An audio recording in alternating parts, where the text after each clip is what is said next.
ద్వారమున ప్రవేశించువాడు, అందరూ చెప్దాం, ద్వారమున ప్రవేశించువాడు గొర్రెల కాపరి, అతనికి ద్వారపాలకుడు తలుపు తీయును, గొర్రెలు అతని స్వరము వినును, అతడు తన సొంత గొర్రెలను పేరు పెట్టి పిలిచి వాటిని వెలుపలికి నడిపించును.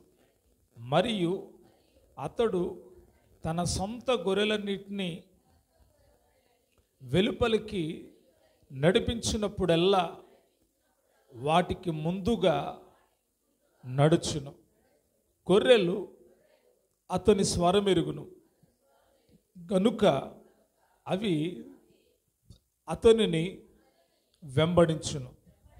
అన్యుల స్వరము అవి ఎరుగవు గనుక అన్యుణ్ణి ఏమాత్రము వెంబడింపక వాని యొద్ద నుండి పారిపోవునని మీతో నిశ్చయముగా చెప్పుచున్నానని వారితో అనెను. ఈ సాదృశ్యము యేసు వారితో చెప్పెను గాని ఆయన తమతో చెప్పిన సంగతులెట్టివో వారు గ్రహించుకొనలేదు. ఈ వాక్య భాగంలో చాలా అద్భుతమైనటువంటి విషయాలను యేసుక్రీస్తు ప్రభువారు చెప్పాడు. ఈ సాదృశ్యము వారితో చెప్పెను కానీ ఆయన తమతో చెప్పిన సంగతులెట్టివో వారు గ్రహించుకోలేకపోయారు. వారు ఏం చేయలేకపోయారు? గ్రహించుకోలేకపోయారు. చాలామందికి దేవుని యొక్క వాక్యము అర్థం కాదు. దేవుని యొక్క వాక్యాన్ని గ్రహించుకోలేరు. గ్రహించుకోవడం అంటే అర్థం చేసుకోవడం, అపార్థం చేసుకోవడం ఎక్కువ. ఈ రోజుల్లో చాలామంది పరిస్థితి ఎలాగుందంటే దేవుని వాక్యము తమతో మాట్లాడినప్పటికీ, దేవుడు తమతో మాట్లాడినప్పటికీ ప్రజలు చాలామంది అపార్థం చేసుకుంటున్నారు, అర్థం చేసుకోవట్లేదు. నా గురించే ఈ వాక్యము చెప్పారు అని అర్థమవుతుంది, కానీ అలాగ ప్రవర్తించాలి అనేటువంటి గ్రహింపు రావట్లేదు, అలాగ నడుచుకోవాలి అనే గ్రహింపు రావట్లేదు. యేసయ్య జీవించిన దినాల్లోనే, ఈ భూమి మీద జీవించిన దినాల్లోనే ఆయన పలుమార్లు చాలా విషయాలు చెప్పాడు. అయితే అవి చాలామందికి అర్థం కావలేదు. జ్ఞానులకు అర్థం కాల, శాస్త్రులకి అర్థం కాల, పరిసయ్యులకు అర్థం కాల, సద్దుకాయలకి అర్థం కాల, మత ఉపదేశకులకి అర్థం కాలేదు. పసిపిల్లలకు అర్థమవుతున్నాయి అంట, కానీ జ్ఞానులకి గొప్ప వాళ్ళకి అర్థం కావట్లేదంట.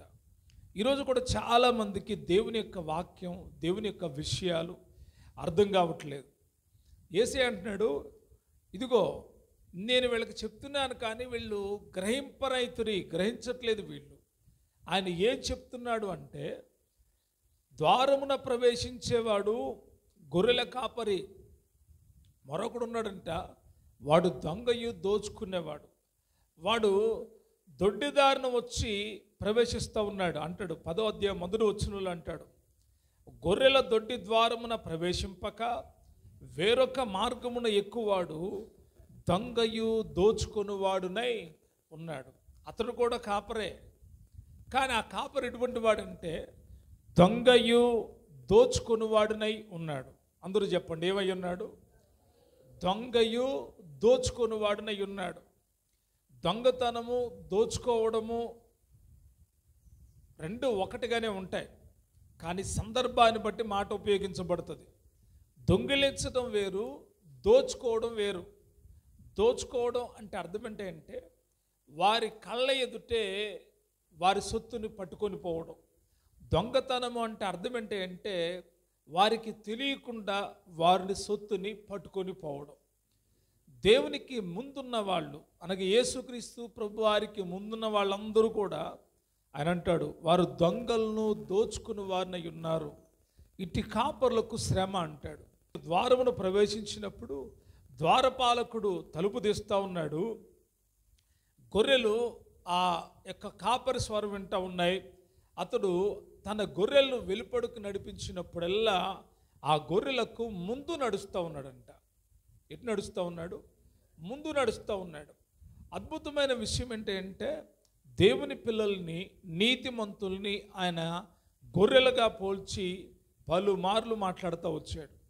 దైవ గ్రంథమైనటువంటి పరిశుద్ధ గ్రంథంలో చాలాసార్లు గొర్రెల గురించి రాయబడిన సంగతులు ఉన్నాయి. ఆ గొర్రెలు ఎవళ్ళే అంటే కీర్తనాకారుడు అంటాడు, మనమందరము ఆయన మేపు గొర్రెలము అంటాడు. ఎవరు అంటే దేవుని యొక్క పిల్లలు, దేవుని కొరకు ప్రత్యేకించబడిన వాళ్ళు, దేవుని కొరకు ప్రతిష్ఠించబడిన వాళ్ళు, దేవునిలో నిలిచి ఉన్న వాళ్ళు. వారెవళ్ళే అంటే దేవునికి గొర్రెలుగా కనబడుతున్నారు. గొర్రెలకు ఆపోజిట్ మరొక గుంపు ఉంది, అవి మేకలు. అవేంటి?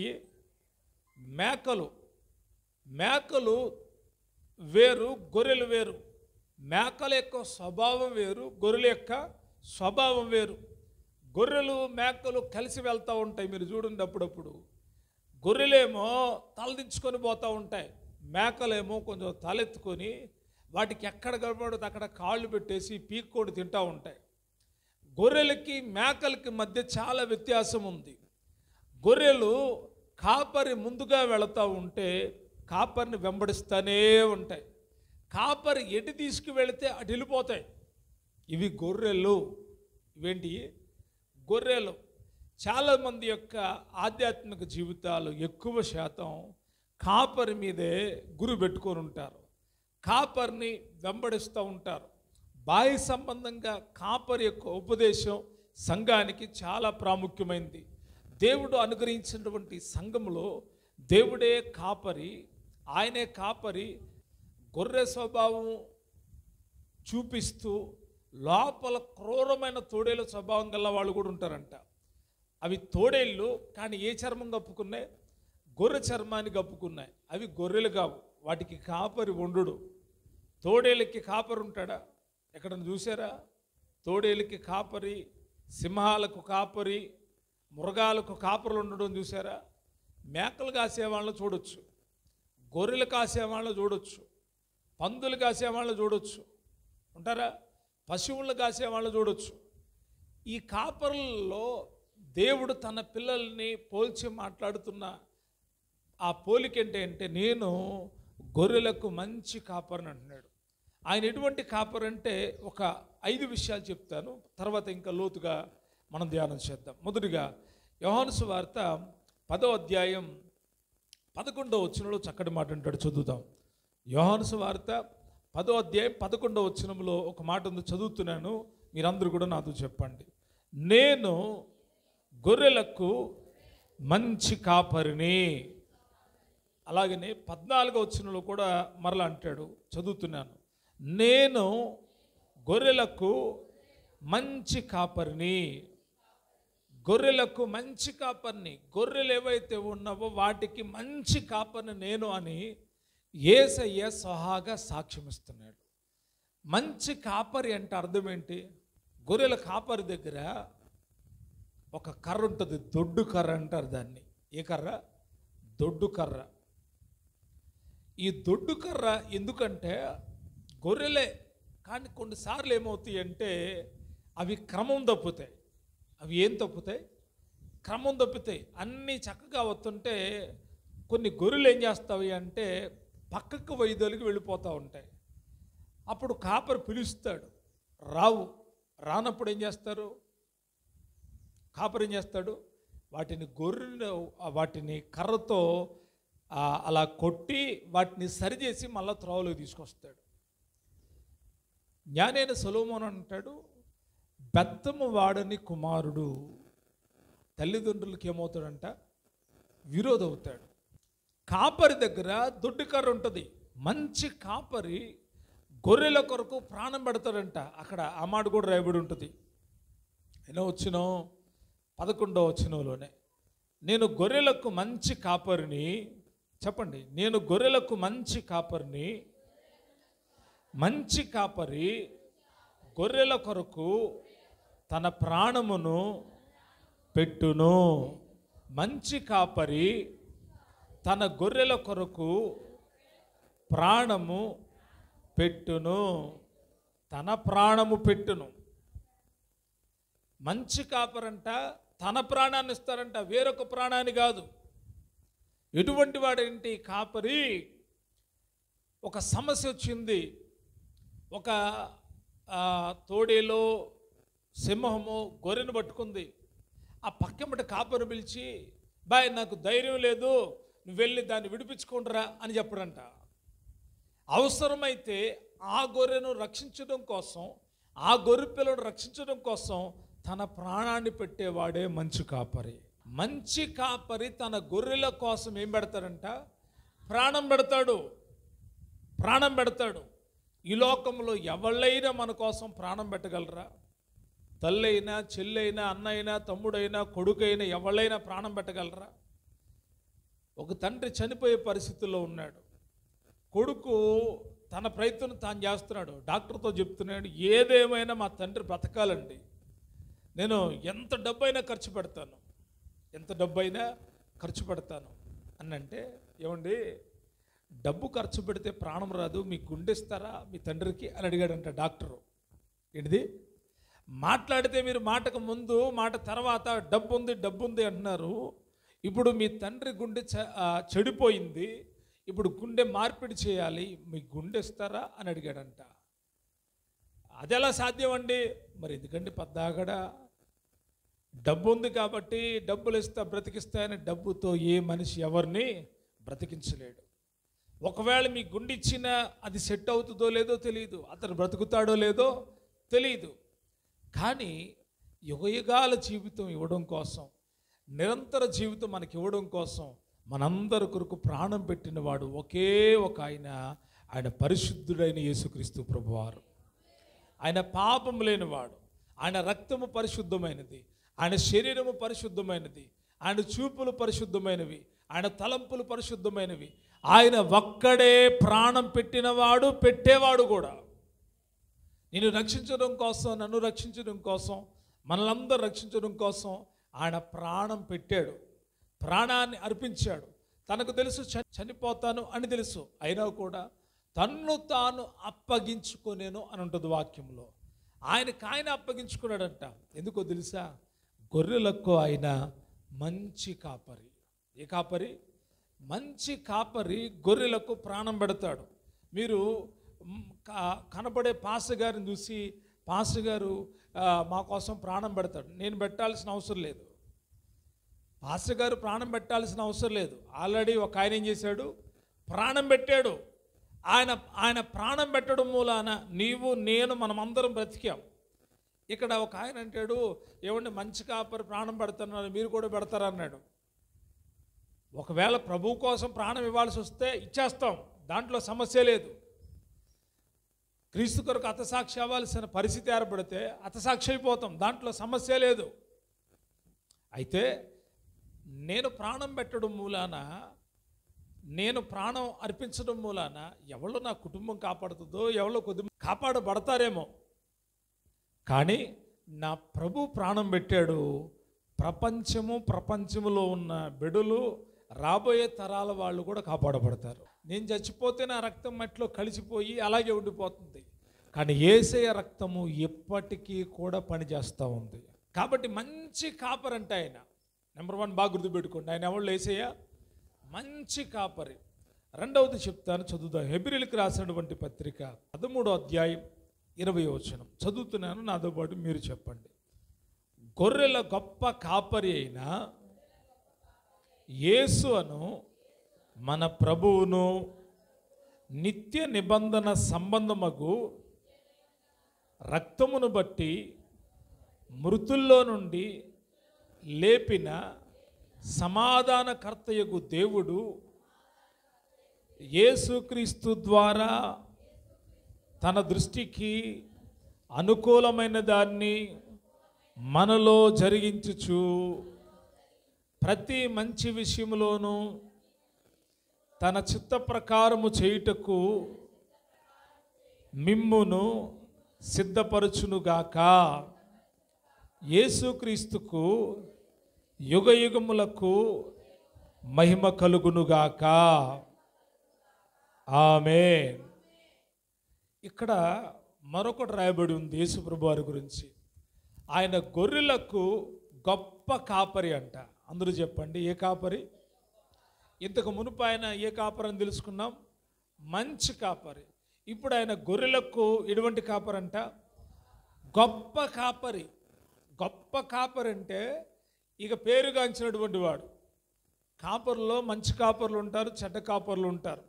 ఇతడు గొప్పోడండి అని అంటే అర్థం ఏంటంటే మందని బాగా పెంచుతున్నాడు, మందని జాగ్రత్తగా చూసుకుంటున్నాడు, మంద కోసం ప్రాణం పెట్టాడు, మంద కోసం తన యొక్క రక్తాన్ని చిందించాడు, మంద కోసము, మందని కాపాడడం కోసం తన ఆత్మను ఆ మందలో ఉంచుతున్నాడు. ఈయన గొప్ప కాపరండి, మామూలు కాపరి కాదు. మామూలు కాపరి అనుకోకండి, యేసయ్య మంచి కాపరి అని అక్కడతో ఆకండి. ఈయన గొప్ప కాపరి అంటే పేరుగాంచిన కాపరి. ఈయన పేరుని ఎప్పుడైనా తలుచుకోవచ్చు. గొప్పవాళ్ళ పేర్లు, గొప్పవాళ్ళ జీవితాలు మనకు ఎంతో మాదిరికరంగా కనబడతాయి. గనులు గొప్పవాళ్ళని చూసినప్పుడు వారి త్రోవల్లో మనం వెళితే, వారి యొక్క అనుభవాల గుండా మనం వెళ్తే మనము గొప్పవాళ్ళం అవుతాం. అయితే గొర్రెల గొప్ప కాపరి అయిన యేసు మనకున్నాడు. ఆయన గొర్రెలకు గొప్ప కాపరి. మూడవది చదువుదాం. పేతురు రాసిన మొదటి పత్రిక 5వ అధ్యాయం 4వ వచనం. నాతో పాటు చెప్పండి. ప్రధాన కాపరి ప్రత్యక్షమైనప్పుడు మీరు వాడబారని మహిమ కిరీటము పొందుదురు. ప్రధాన కాపరి ఎవరంటే యేసయ్య.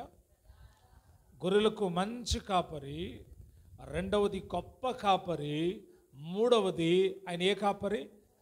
ప్రధాన కాపరి, మోస్ట్ అన్నమాట. మనకొక ప్రధాన యాజకుడు ఉన్నాడు, ఆయన యేసు ప్రభువారు. ప్రధాన యాజకుడు అంటే యాజకుల కంటే ముఖ్యుడు. ప్రధాన కాపరి అంటే కాపర్లందరికంటే ముఖ్యుడు. కాపరి అనే స్వభావాన్ని చూడాలంటే ఆయన దగ్గర చూడాలి.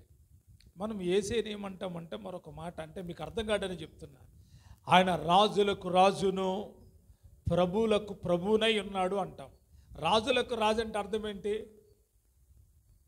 చెప్పండి? ఆయన కింద ఎవరు ఉంటారు?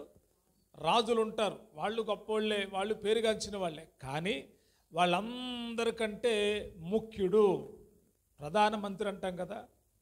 ఈయన ప్రధాన కాపరి. కాపర్లు ఉన్నారంట చాలామంది, వారందరికంటే కూడా ముఖ్యుడైన కాపరి. ఆయన ప్రత్యక్షమైనప్పుడు మీరు గొర్రెల వలె ఆయనను వెంబడిస్తే, మీరు గొర్రెల వలె ఆయన కొరకు జీవిస్తే, మీరు గొర్రెల వలె ప్రవర్తిస్తే, మీరు గొర్రెల్లాగా బ్రతికితే, ప్రధాన కాపరి ప్రత్యక్షమైనప్పుడు మీరు వాడబారని మహిమ కిరీటం పొందుతారు. అంటే ప్రభు యొక్క రాకడలో ఆయన ప్రత్యక్షపరచబడినప్పుడు మీరు మంచి గొర్రెల్లాగా బ్రతికితే, వింటున్నారా? మీరు మంచి గొర్రెల్లాగా బ్రతికితే మీకేం దొరుకుతుందంట? వాడబారని మహిమ కిరీటం. అందరూ చెప్పండి, ఏ కిరీటం? వాడిపోయేది కాదు, తీసేసేది కాదు. ఆ కిరీటం నీ మీద పెడితే అది ఎన్నటికి ఏమవుదు? వాడిపోదు, రంగుపోదు. ఎవరికి ఆ కిరీటం అంటే ప్రధాన కాపరి ప్రత్యక్షమైనప్పుడు ఆయన ఎదుర్కొనే గొర్రెలకు మాత్రమే. ఆయన ఎదుర్కొనే గొర్రెలకు మాత్రమే. ఆయన మూడవదిగా మనకి ప్రధాన కాపరిగా కనబడతా ఉన్నాడు. ఈ పేతురు రాసిన పత్రికలోనే మరొక మాట ఉంటుంది, చదువుదాం. పేతురు రాసినటువంటి మొదటి పత్రిక 2వ అధ్యాయం 25వ వచనం. 25వ వచనం. మీరు గొర్రెల వలె దారి తప్పిపోతిరి, కానీ ఇప్పుడు మీ ఆత్మల కాపరియు అధ్యక్షుడునైన ఆయన వైపుకు మళ్ళీ ఉన్నారు అని అంటాడు. మీరు గొర్రెల వలె దారి తప్పిపోయారు. అప్పుడప్పుడు గొర్రెలు దారి తప్పుతాయి అంట. ఏం తప్పుతాయి చెప్పండి? ఏమవుతాయి? దారి తప్పుతాయి. దారిని మర్చిపోయి తప్పిపోతాయా, లేకపోతే పక్కముటున్న పొలాల మీద ఆశ కలిగి తప్పిపోతాయా, ఆ పక్కమట పచ్చగడ్డి చూసి తప్పిపోతాయా తెలీదు. కానీ ఆయన పేతురు గారి ద్వారా మాట్లాడిస్తున్న మాట ఏంటంటే పరిశుద్ధాత్మ శక్తి ద్వారా మీరు గొర్రెల వలె దారి తప్పిపోతిరి. ఏమైపోయారు? దారి తప్పిపోతిరి. కానీ ఇప్పుడు మీ ఆత్మల కాపరియు అధ్యక్షుడునైన ఆయన వైపుకు మీరు తిరిగి మళ్ళుకున్నారు. అది సంతోషకరమైన విషయం. ఆయన ఏం కాసేవాడంటే గొర్రెలు కాసేవాడు, గొర్రెలకు మంచి కాపరి, తర్వాత గొప్ప కాపరి, మూడవదిగా ప్రధాన కాపరి అని తెలుసుకున్నారు.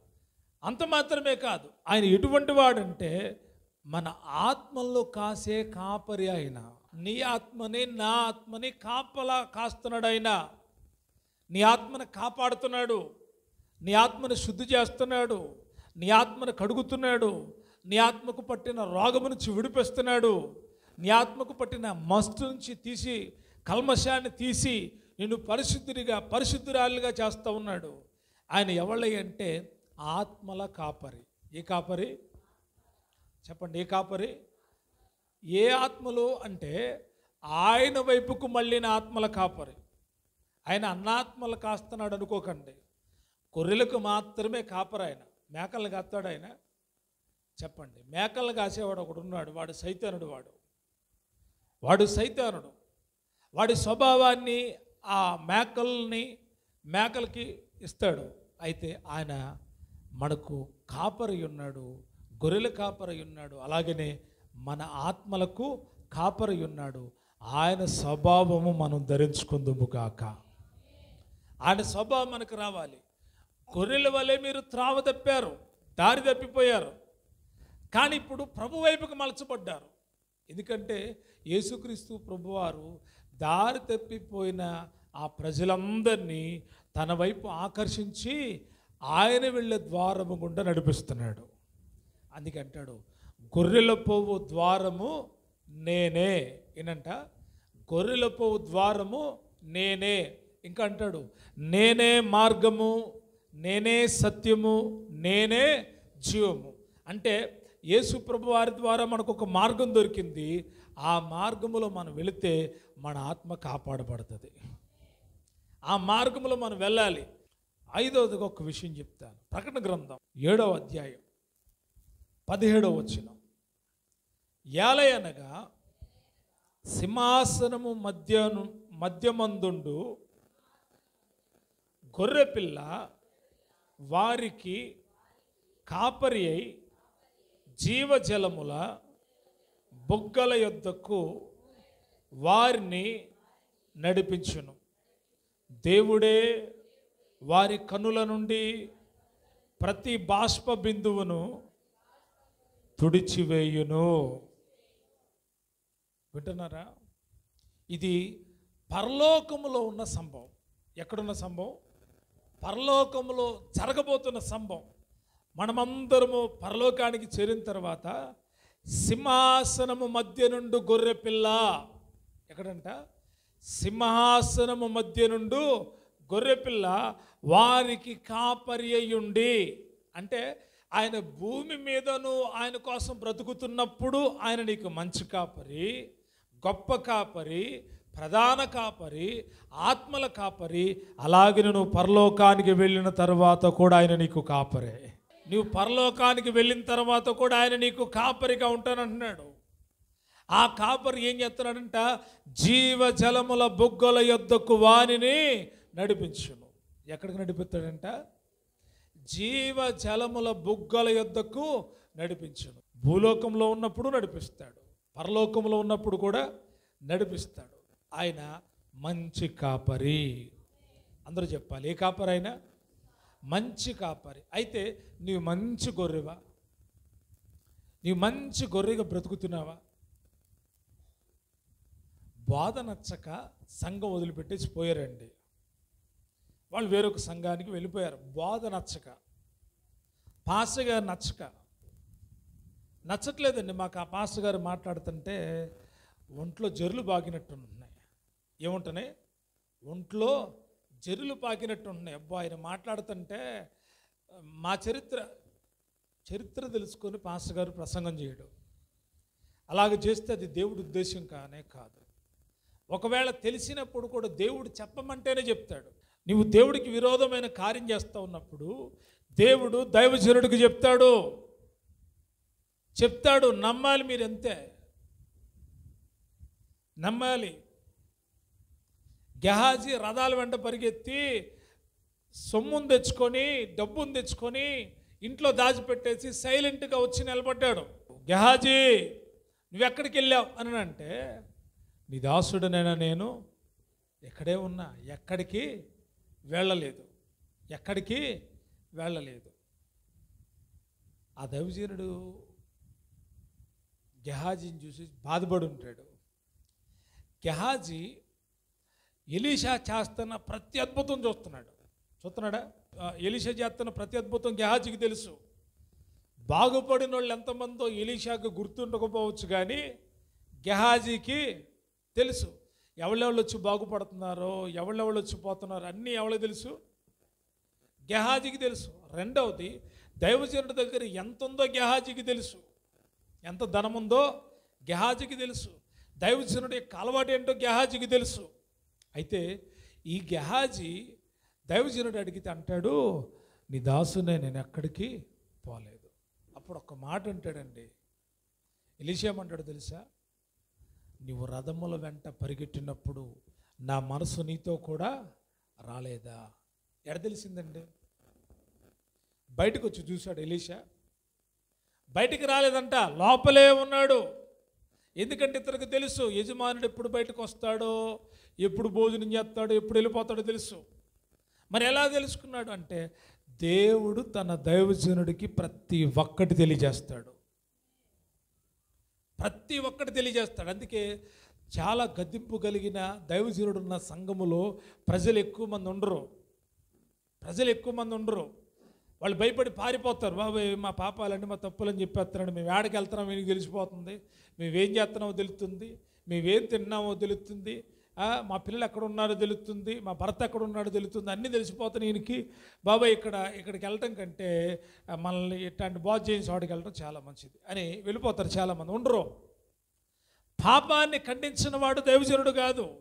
మనిషిని ఆ ఊబిలో నుండి బయటకు తీసుకొచ్చేవాడే దైవజనుడు. ఉన్న స్థితి గురించి మాట్లాడేవాడే దైవజనుడు. దేవుడికి సమస్తము తెలుసు. ఆయన మంచి కాపరి, గొర్రెల కాపరి. ఆయనకి సమస్తము తెలుసు. మన ఆత్మలు కాపాడేవాడు ఆయన. కాబట్టి జాగ్రత్త వహించాలి. మనం గొర్రెల్లాగా మనం బ్రతకాలి. ఎలా బ్రతకాలి? గొర్రెలు తిరుగుబాటు చేయవు. బాగా గుర్తుపెట్టుకోండి. ఏం చేయవు? వాటిని బాగా గమనించండి. ఆకలేసినప్పుడు, తర్వాత బాధ కలిగినప్పుడు, గాయపడినప్పుడు, కృంగిపోయినప్పుడు అవి ఏం చేస్తాయి? అరుస్తాయి, ఏడుస్తాయి. అంత మాత్రమే కానీ వాటి కష్టాల్లో నుంచి బయటికి రావడానికి అవి ప్రయత్నం చేయవు. అవి ఎక్కడైనా చిక్కుపడి అనుకో, కాపరి వచ్చి విడిపించాలని చూస్తూ ఉంటాయి. ఎవరొచ్చి? కాపరికి గొర్రెకు అంత సంబంధం ఉంది. దేవుడు గొర్రెలను ఎందుకు పోల్చాడు అంటే, గొర్రె పని అంటే కాపరిని వెంబడించి వెళ్ళడమే. ఈ వాక్యంలో ప్రధానమైన విషయం మీకు ఏం చెప్పాలనుకుంటున్నానంటే, ఆయన కాపరి అయ్యుండి గొర్రెలను వెలుపలకు నడిపించినప్పుడల్లా వాటికి ముందుగా, ఎక్కడంట? వాటికి ముందుగా నడుచుచు గొర్రెలను నడిపిస్తున్నాడు. ఈరోజు మీ ముందు ఎవరున్నారు? మీ ముందు ఎవరున్నారు? ఎవరో మిమ్మల్ని నడిపిస్తున్నారు. కాపరి కాదు, యజమానుడు కాదు, యేసయ్య కాదు, పరిశుద్ధాత్ముడు కాదు. ఎవరో మీకు కాపరిగా ఉండి నడిపిస్తున్నారు. ఇశ్రాయేలు ప్రజలు, మోషే కొండ మీదకి వెళ్ళాడు. కొండ మీదకి వెళ్ళి ప్రభుతో మాట్లాడుతూ గడుపుతున్నాడు. చాలా దినాలైంది, సుమారుగా 40 దినాలు అలాగా అవుతుంది. ఇశ్రాయేలు ప్రజలు అంటారు కదా, ఇదిగో మోషే ఏమయ్యాడో మాకు తెలియదు, మా ముందర నడుచుటకు. వాళ్ళు అంటున్నారు, ఎక్కడంట? మా ముందర నడుచుటకు. ఎందుకంటే వీరి ప్రయాణములో బాగా గుర్తుపెట్టుకోవాలి, వీరి ప్రయాణములో ఐగుప్తు నుండి ప్రారంభమైనది మొదలు దేవుడు వారికి ముందుగానే వచ్చాడు. దేవుడు వారికి ముందున్నాడు. బాగా గుర్తుపెట్టుకోవాలి. ఎలాగా అంటే మీరు వాక్యంలో చదువుకోండి, ఆ వాక్య భాగాలన్నీ నేను రెఫరెన్స్లు చెప్తా ఉంటే చాలా సమయం అయింది, అందుకే క్లుప్తంగా చెప్తున్నాను. ఇశ్రాయేలులకు ముందుగా నడుస్తూ వచ్చాడు. ఎలా నడుస్తూ వచ్చాడంట చెప్తారా మీలో ఎవరైనా? వారికి ముందుగా ఉన్నాడంట ఆయన. వారికి ముందుండి వారు నడిపిస్తూ వచ్చాడంట. ఎలాగంటే పగటి వేళ మేఘస్తంభములోను వారిని నడిపించటకు ఉంటుంది. అక్కడ వారికి ముందుగా ఉండి వారిని నడిపించుటకు పగటి వేళ మేఘస్తంభములోను రాత్రి వేళ అగ్నిస్తంభములోను నిలిచి వారి త్రావల్లో వారిని నడిపిస్తూ వచ్చాడు. ఇంకా వాళ్ళు గుడారం ఇలా ప్రత్యక్ష గుడారం కట్టలేదు, అరణ్యంలో ఆగారు. అక్కడ ఆయన నిలిచి ఉన్నాడు, మేఘస్తంభం వలె అగ్నిస్తంభం వలె నిలిచి ఉన్నాడు. మోషే ప్రభుతో మాట్లాడడానికి వెళ్ళాడు. ప్రజల మనసులు మారిపోయినాయి. ఏం మారిపోయినాయి? బాగా గుర్తుపెట్టుకోండి. మీరు ఎప్పుడైతే సహవాసానికి దూరం అవుతారో మీ ముందు దేవుడున్న సంగతి మీరు మర్చిపోతారు. వింటున్నారా? చాలా జాగ్రత్తగా వినాలి. ఇక్కడ జరిగిన సంభవం ఏంటంటే ప్రజలు ఇలా మారడానికి కారణం ఒకటి ఉంది. మా ముందర నడవడానికి మాకొక దేవుణ్ణి చేయమని అహరోను అడుగుతున్నారు. అహరోను గారు, మోషే ఏమయ్యాడో మాకు తెలియదు, మా ముందు నడుచుటకు మాకొక దేవతను దేవుణ్ణి చెయ్యయ్యా అని అడుగుతున్నారు. ఎందుకు అడుగుతున్నారు అంటే వీళ్ళు ఎప్పుడు చూసినా మోషే మాట ప్రకారమే బయలుదేరారు, మోషే మాట ప్రకారమే నడుతూ వచ్చారు. మోషే వాళ్ళ బలపరుతూ వచ్చాడు, మోషే వాళ్ళ ధైర్యపరుతూ వచ్చాడు, మోషే వారిని ఉత్తేజపరుతూ వచ్చాడు. ఇప్పుడు మోషే కనబడకపోయేసరికి వీళ్ళకి మనసులు చెదిరిపోయినాయి. సహవాసం ఎప్పుడైతే తగ్గిపోతుందో ఆధ్యాత్మిక జీవితం అనుభవం తగ్గిపోతుంది. బాగా గుర్తుపెట్టుకోండి. దేవునితో సన్నిహిత సంబంధాన్ని కలిగి ఉండాలి. అందుకే అపోస్తుల కాలంలో మొదటి శతాబ్దంలో వారు ప్రతి దినము కూడుకొని దేవుని వాక్యం వెంట వచ్చారంట. ఇది సహవాసానికి గుర్తు. ప్రతిరోజు నీ దైవజనుడి యొక్క వాక్యం వినాలి. నువ్వు నీ దైవజనుడు చూడాలి, నీ దైవజనుడి యొక్క మాట వినాలి. దైవజనుడు నోటి నుంచి దేవుడు ఏం తెలియజేస్తున్నాడో నువ్వు నేర్చుకోవాలి. ఒకవేళ అలా కాకుండా నువ్వు క్రమేపీ గ్యాప్ ఎప్పుడైతే పెడతా వస్తావో, ఆ దైవజనుడు నీతో మాట్లాడుతానో కూడా పట్టించుకోకుండా పెడచెవను పెడతావో, నువ్వు కూడా ఏం చేస్తావో తెలుసా? నీ సొంత ఆలోచనలోకి వచ్చేస్తావు. అప్పుడేమంటావు తెలుసా? ఆయన ఏమైపోయాడో మాకు తెలియదు, కానీ మా ముందు నడవడానికి మాకొక దేవుడిని చెయ్యి, మాకొక దేవుడిని చెయ్యి. మోషే ఇక రాడయ్యా, మోషే రాడిక, కానీ మాకు మాత్రం ఎవరు కావాలి? ఒక దేవుడు కావాలి. ప్రజలు ఎప్పుడు ఆప్షన్ కోరుకుంటూ ఉంటారు. ఎందుకు వీళ్ళు ఆప్షన్ కోరుకోవాల్సి వచ్చిందంటే సహవాసములో గ్యాప్. ఏమిలో గ్యాప్? అక్కడ పైన మేఘం కనపడుతూనే ఉంది, దోమం కనపడుతూనే ఉంది, దేవుడు ఇంక వెళ్ళిపోలేదని తెలుస్తూనే ఉంది. కానీ వీళ్ళకి ఏం కలుగుతుందో తెలుసా? ఆయన వారితో ఉన్నప్పటికీ వాళ్ళు గమనించలేదు, గుర్తించలేదు. ఎప్పుడైనా గుర్తుపెట్టుకోండి, దేవుడితో మన సంబంధం ఎలాగుండాలంటే అనుదినం అనుక్షణం ఆయనతోనే ఉండాలి, అనుక్షణం ఆయనతోనే ఉండాలి. సహవాసం చాలా ప్రాముఖ్యమైనది. ఆయన అంటున్నాడు, నేను వాళ్ళకి ముందుగా నడుస్తూ వస్తున్నాను. ఎవరికి? అందుకే ఎర్ర సముద్రం వాళ్ళ ముందు నిలబడి. వీళ్ళు పెద్ద యోధులనే, వీళ్ళు పెద్ద ప్రార్థనా పరులనే, వీళ్ళు పెద్ద భక్తి పరులనే, వీళ్ళు ప్రార్థన చేయడం వలన 2 రూపాయలు అయిపోయిందా? కాదు. వీరికి ముందుగా ఒక కాపరు ఉన్నాడు, ఆయన యెహోవా. ఆయన పేరు సైన్యములకు అధిపతియగు యెహోవా. ఆయన వారికి ముందున్నాడు. కాబట్టి ఆయన మేఘంగా నిలబడితే, ఆయన ముందు నిలబడితే సూర్యుడు తూర్పును ఉదయిస్తున్న ఈ మేఘం వారి మీద నీడగా ఉంటుంది. ఇది మహిమా మేఘం. ఆయన మేఘము కింద వాళ్ళు ప్రయాణం చేశారు. ఎందుకో తెలుసా? ఆయన మేఘం ఎంతవరకు ఉందో, ఆ ప్రజలు ఎంతవరకు ఉన్నారో అంతవరకు ఈ మేఘం ఉంది. మేఘస్తంభములో అరణ్యంలో గుండా నడిపితే ఆ మేఘస్తంభం మామూలు స్తంభం కాదు. ఆ మేఘస్తంభము ఉన్న ఆ నీడలోకి పులులు రావడానికి లేదు, సింహాలు రావడానికి లేదు, తోడేళ్ళు రావడానికి లేదు, పాములు రావడానికి లేదు, జర్రులు రావడానికి లేదు, హాని చేసేది ఏది కూడా ఆ మేఘం లోపలికి రావడానికి లేదు. ఎందుకో తెలుసా? ఆయన వాళ్ళని ఆవరించున్నాడు, వారు త్రావల్లో ముందుగా ఉన్నాడు. ఏ శత్రువు రావాలన్నా ఆయన దాటి రావాల్సిందే, ఆయన దాటి రావాల్సిందే. అయినా వీళ్ళకి ఎందుకు భయం? వీళ్ళు ఆప్షన్ ఎదుర్కొంటున్నారు, మాకు ముందు ఒకళ్ళు కావాలి. ఈరోజు చాలామంది చాలా జాగ్రత్తగా గమనించాలి, వారి ముందు దైవజనుడు ఉండట్లేదు, దేవుడు ఉండట్లేదు, దేవుడు ఉండట్లేదు. యెహోషువ యోర్దాను దాటేటప్పుడు చెప్తాడు కదా, ఇశ్రాయేలీయులారా మనం ఈ యోర్దాను దాటబోతున్నాం, అయ్యా ఇది పారుతూ ఉందే, దీన్ని ఆపడం ఎలా సాధ్యం? ఇప్పుడు నిలకడగా ఉన్న నీళ్ళని ఆపుతారంటే ఆలోచించవచ్చు, అవునగా చెప్పండి, నా మాట అర్థమవుతుందా మీకు? నిలకడగా ఉండడం అంటే ఒక తొట్టులో నీళ్లు పోసారనుకోండి, అవి ఎలాగుంటాయి? నిలకడగా ఉంటాయి, అలా కదులుతూ ఉంటాయి, కానీ ముందుకు వెళ్ళవు, వెనక్కి వెళ్ళవు. అది ఒక కాలువ దగ్గరికి వెళ్ళారనుకోండి, కాలువలో నీళ్ళు వస్తూనే ఉంటాయా లేవా? ఒక పెద్ద కాలువ, దానికి అడ్డు కట్టేయాలి. దానికి ఏం చేయాలి? అడ్డు కట్టేస్తే కానీ ఆగుతుందో లేదో తెలియదు. అడ్డు కట్టేయాలి, దానికి మళ్ళీ ఒక మార్గం పెట్టాలి, అప్పుడు వెళ్ళటానికి కుదురుతుంది. అడ్డు కట్టేసినంత మాత్రం వెళ్ళిపోవడం లేదు. ఒకవేళ వేస్తే ఆ కిందకి వెళ్ళకోకుండా పెద్దది వేయాలి. ఈ పారే నీళ్ళు కాబట్టి ఆ ఎత్తు రాకమునిపి వీళ్ళు అవతలకి వెళ్ళిపోవాలి. అటువంటి సమయంలో యెహోషువతో చెప్తాడు, యెహోషువ ఇదిగో నిబంధన మందసం మోయే యాజకులు సాగనంపు, నా మందసం ముందుగా ఉండాలి. ఏం ముందుగా ఉండాలి? మందసం ముందుగా ఉండాలి, యాజకులు దాన్ని మొయ్యాలి అని చెప్పినప్పుడు ఆ యాజకులు నిబంధన మందసాన్ని పట్టుకొని ఇశ్రాయేలు ప్రజలందరికీ ముందుగా వెళ్తా ఆ యోర్దానులో వాళ్ళ అరికాళ్ళు పెట్టంగానే పారుతున్న యోర్దాను ఏకరాశిగా నిలిచిపోయింది. పారుతున్న యోర్దాను బొస్సలు కొడతా పారుతుందంట, మామూలుగా పారట్లా, దాన్ని ఆపడం సాధ్యం కాదు.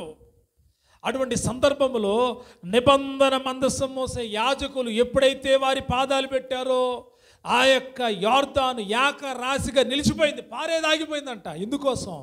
తన ప్రజల కోసం, తన ప్రజల క్షేమం కోసం, వాళ్ళ క్షేమంగా అద్దరికి చేరే వరకు కూడా ఆ యోర్దాను పారలేదు. కారణం ఏంటంటే వారికి ముందు నిబంధన మందసమై ఉన్న దేవుడు ఉన్నాడు. మరి నీ ముందు ఎవరున్నారు? నీ ముందు ఎవరున్నారు? చాలామంది ముందు సోదరులు ఉంటున్నారు, సోదరులు నడిపిస్తున్నారు వాళ్ళ కుటుంబాలని, చేతబడులు నడిపిస్తున్నారు వాళ్ళ కుటుంబాలని, పనికి మాలిన వాళ్ళు నడిపిస్తున్నారు వాళ్ళ కుటుంబాలని. నీ ముందు ఎవరున్నారు?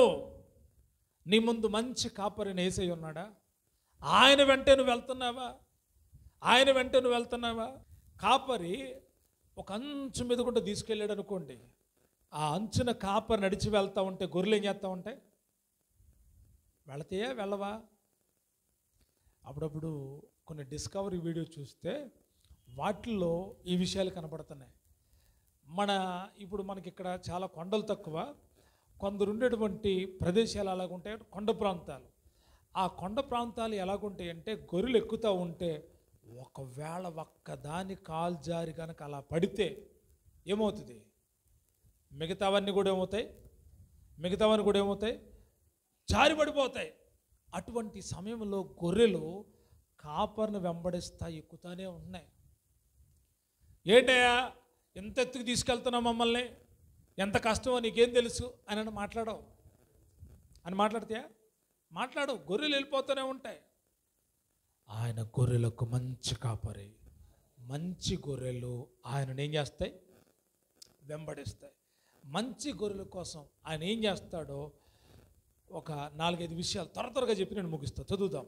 అద్భుతమైనటువంటి విషయం ఇక్కడ పరిశుద్ధాత్మ దేవుడు రాసిపెట్టాడు. త్వరగా చదువుదాం. యెహెజ్కేలు గ్రంథం 34వ అధ్యాయం.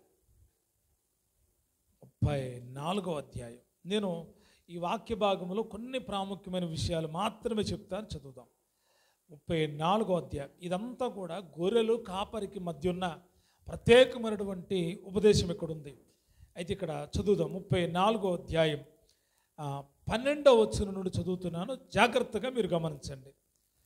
తమ గొర్రెలు చెదరిపోయినప్పుడు కాపరులు వాటిని వెదుకున్నట్లు నేను నా గొర్రెలను వెదకి చీకటి గల మబ్బు దినమందు ఎక్కడెక్కడికి అవి చెదరిపోయినో అక్కడ నుండి నేను వాటిని తప్పించి, ఇది మొదటి 12వ వచనంలో ఉన్నది. ఈ 12వ వచనంలో గొర్రెల కొరకు దేవుడు ఏం చేస్తున్నాడో చెప్తున్నాడు. ఏం చేస్తున్నాడంట? మొదటిది, మీరు ఇప్పుడు ఎంత జ్ఞానవంతులో చెప్తాను. దీంట్లో 2 విషయాలు ఉన్నాయి.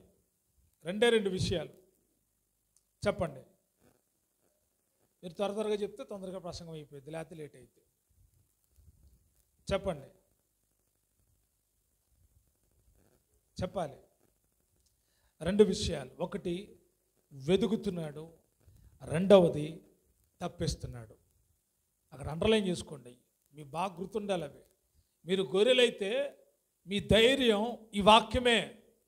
నాకు ఒక ప్రధాన కాపరున్నాడు, నాకు ఒక మంచి కాపరున్నాడు. ఆయన ఎటువంటి కాపరంటే ఏమాత్రం ఆయన మీద మాట్లాడడానికి వీల్లేదు. ఆయన తన గొర్రెల్ని ఏం చేస్తారంట? వెతుకుతాడు. ఎప్పుడు? చెదరిపోయినప్పుడు, తప్పిపోయినప్పుడు, చెదరిపోయినప్పుడు, ఎటు పడితే అటు వెళ్ళిపోయినప్పుడు ఆయన ఏం చేస్తున్నాడంట? వెతుకుతాడు, వదిలిపెట్టడు. నీవు గొర్రెవైతే వదిలిపెట్టడు. గొర్రె చర్మం కప్పుకున్న తోడేలు అయితే ఏం చేస్తాడు? వదిలేస్తాడు.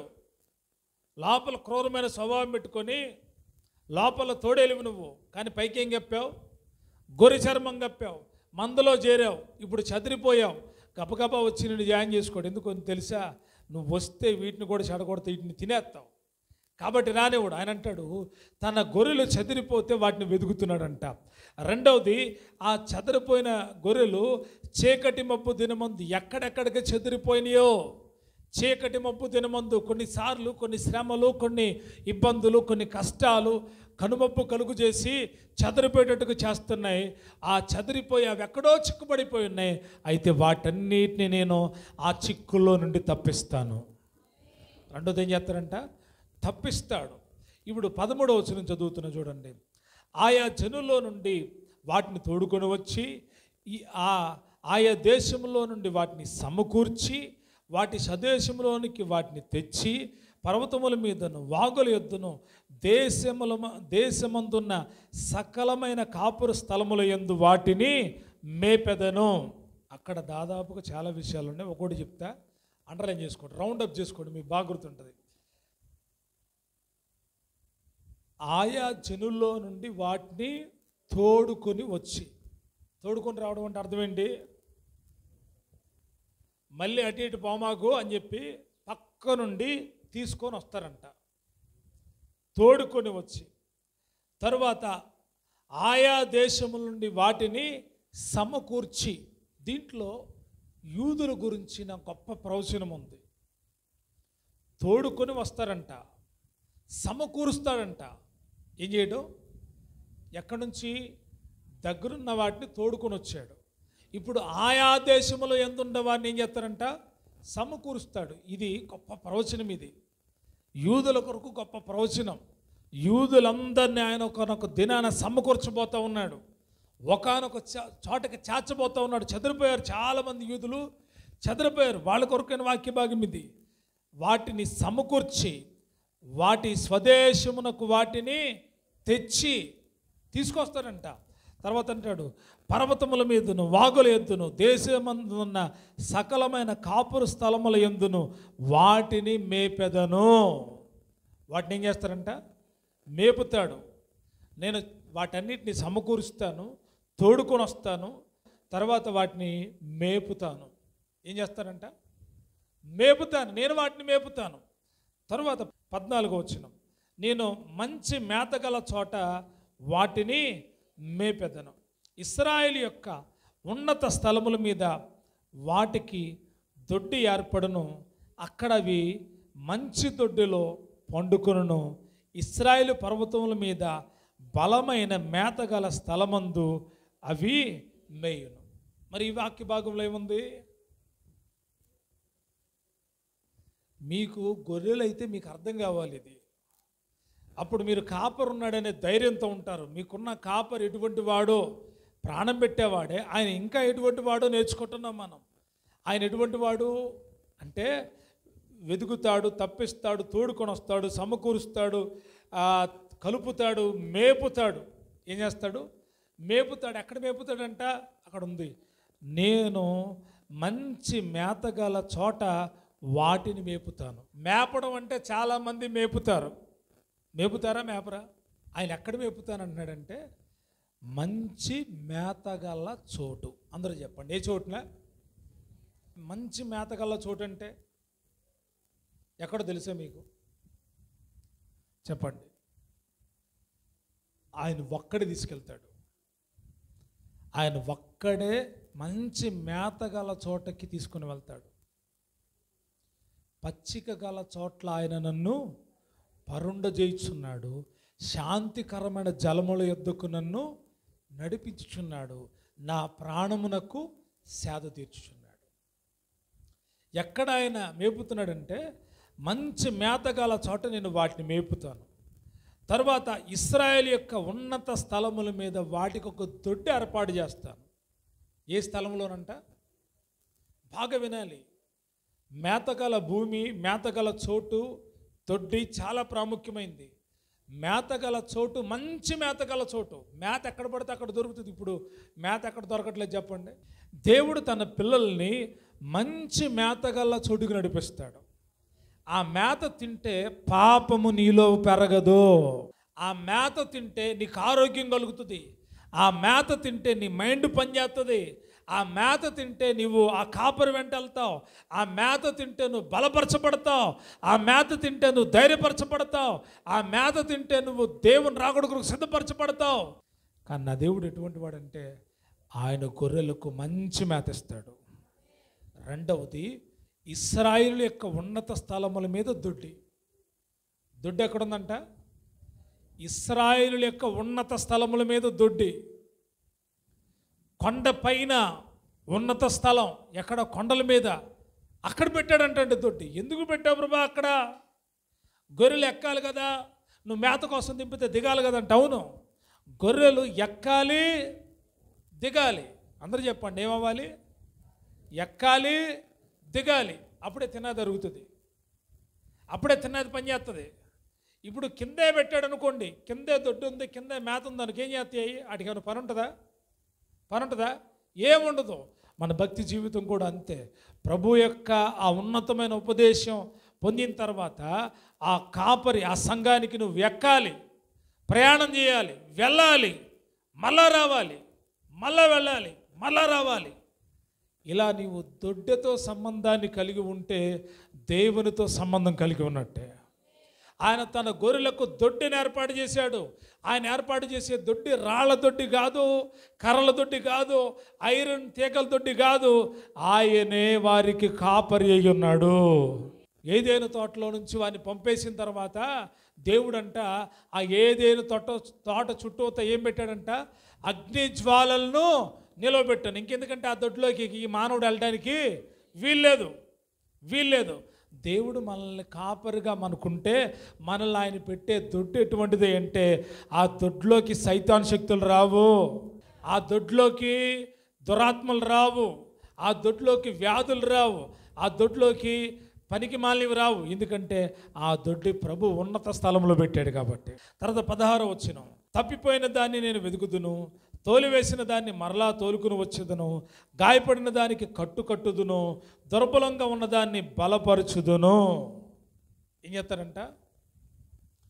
వెతుకుతాడంట, తోలుకొని వస్తాడంట, గాయాలు కడతాడంట, బలపరుస్తాడంట. ఎవళ్ళు? మంచి కాపరి అయిన యేసయ్య. అందరూ చెప్పండి. మనకి ఎవరి మాట వల్ల ఆదరణ కలగదండి, దేవుని మాట వల్లే ఆదరణ కలుగుతుంది. ఆయనే మనం బలపరిచేవాడు, ఆయనే మనకు ఆరోగ్యం కలుగు చేసేవాడు. ఆయన పొందిన దెబ్బల చేత మనకేం కలుగుతుంది? స్వస్థత కలుగుతుంది. కాబట్టి మనం ఆయన గొర్రెలమై ఆయన్ని వెంబడించాలి. ఇప్పుడు ప్రతి ఒక్కరు గమనించండి, దేవునికి నమ్మకమైన గొర్రెలంగా ఉందుముగాక. మీరు గొర్రెలైతే మీ ముందు ప్రధాన కాపరి అయిన యేసున్నాడు. ఆయన అడుగు జాడల్లోనే మీరు వెళ్ళాలి. ఆయన ఎటు నడిపితే అటు వెళ్ళాలి. ఎలా అవసరం లేదా? చెప్పండి, వెళ్ళాలి అవసరం లేదా? కారులో తిరిగే నిన్ను బండి మీద తిప్పుతున్నాడు అనుకో, బాధపడాల్సిన పని లేదు. బండి మీద తిరిగే నిన్ను నడిపిస్తున్నాడు అనుకో, బాధపడాల్సిన పని లేదు. ఎక్కువగా తీసుకెళ్ళినందుకు గర్వించకు, తక్కువగా చేసినందుకు తిట్టుకోవద్దు. ఏం చేయొద్దు? ఎక్కువగా తీసుకెళ్ళాడని ఏం చేయొద్దు. కారులో తిప్పాడు కాబట్టి అని గర్వించొద్దు. తక్కువగా తీసుకొచ్చాడు కాబట్టి ప్రభా నన్ను ఎందుకు ఇట్లా చేసావని అనొద్దు. ఆయన నిన్ను ఎలాగ నడిపిస్తే అలాగ నడుచుకో. క్షేమం. ఒక్కోసారి కుటుంబంతో నడుపుతాడు, ఒక్కోసారి కుటుంబాన్ని విడిచిపెట్టి నడిపిస్తాడు, ఒక్కోసారి అందరితో కలిసి నడిపిస్తాడు, ఒక్కోసారి ఒంటరిగా నడిపిస్తాడు. ఒంటరిగా వెళ్ళాలి, తప్పదు. ఎవరు తోడు రారు. నా అనేవాళ్ళు ఎవరు ఉండరు. ఒంటరిగా వెళ్ళాలి. ఒంటరి కుటుంబం అయిపోయింది, ఒంటరి జీవితం అయిపోయింది. ఒంటరికి వెళ్ళిపోవాలి. ఆయన నిన్ను నడిపించే మార్గం వెళ్ళిపోవాలి. అప్పుడు నువ్వు ఆయన గొర్రెవి. అప్పుడు నువ్వు పాడొచ్చు. ఏమని పాడొచ్చు అంటే, నేనాయన గొర్రెను అనొచ్చు. ఎప్పుడు? ఎప్పుడు? ఆయనతో నువ్వు నడిచి వెళ్ళిపోయినప్పుడు. ఆయనతో వెళ్ళిపోవాలి, అంతే. కమిట్మెంట్ అయ్యావా? ప్రభా నీతోనే నడుస్తానన్నావా? ఇక ఆయనతోనే నడవాలంతే. మధ్యలో ఆయన నడిపిస్తూ ఉన్నప్పుడు మధ్యలో పచ్చగడ్డి కనపడుతుంది. మధ్యలో అది కూడా ఎలా కనపడుతుంది అంటే మంచి బలమైన ఆహారంలా కనపడుతుంది. అటు వెళ్ళకూడదు. కాపరి నన్ను నేను తీసుకెళ్ళి ఇదిగో ఇక్కడ మేయండి అని ఆపితే అక్కడ మేయాలి. ఈరోజు నీకు ముందుకు ఎవరు ఉన్నారు, నువ్వెటు నడుస్తున్నావు? నీకు ముందు ఎవరు ఉన్నారు, నువ్వెటు నడుస్తూ ఉన్నావు? గొర్రెలు పరలోకంలో ఉంటాయా ఉండవా? డౌటే కొంతమందికి. ఉంటాయా ఉండవా?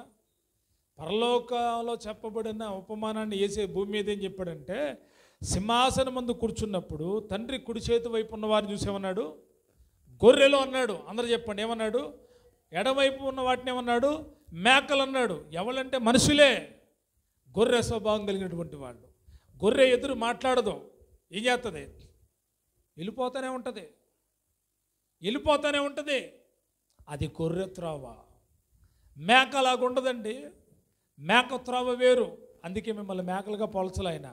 నా పిల్లలు నేను గొర్రె, నా పిల్లలు గొర్రె పిల్లలు. ఆయన గురించి యోహాను అంటాడు, ఇదిగో లోక పాపములు మోసుకొని పోవు దేవుని గొర్రెపిల్ల, దేవుని గొర్రెపిల్ల. ఎక్కడ ఆయన కాపరత్వంలో లోపం లేదు.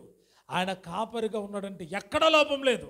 మనుషులు సంఘానికి కాపరులుగా నియమించబడిన వాళ్ళలో లోపాలు ఉంటాయేమో, కానీ ప్రధాన కాపరిన యేసులో ఏ లోపము లేదు.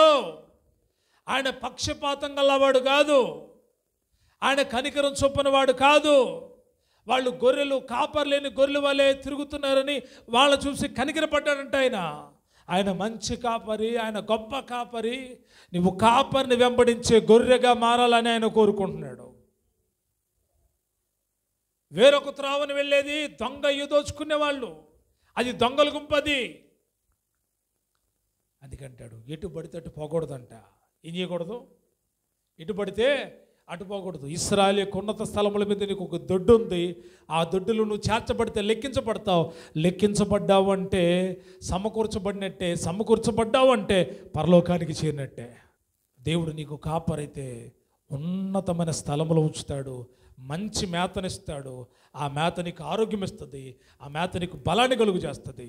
కాబట్టి ప్రభువు కొరకు గొర్రెల వలె, మంచి గొర్రెల వలె మంచి కాపరిని యేసును చూస్తూ ముందు కొనసాగుదురుగాక.